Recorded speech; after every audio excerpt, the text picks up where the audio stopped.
penalti? ¿Pero papá? ¿Qué? Que no vamos a llegar, Carlos. Sí, hombre, que tenemos tiempo de sobra.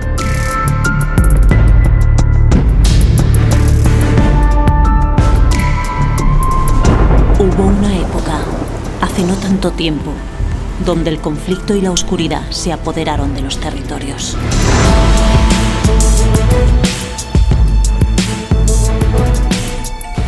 Usted es de Elizondo, ¿verdad, Salazar? Sí, así es. Necesito que te traslades allí y que te hagas cargo de la investigación.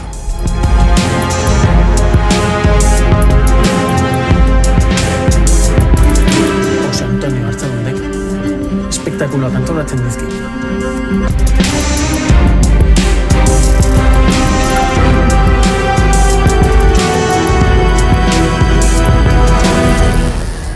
¿Hay algo que esté pasando aquí que no sea una puta broma?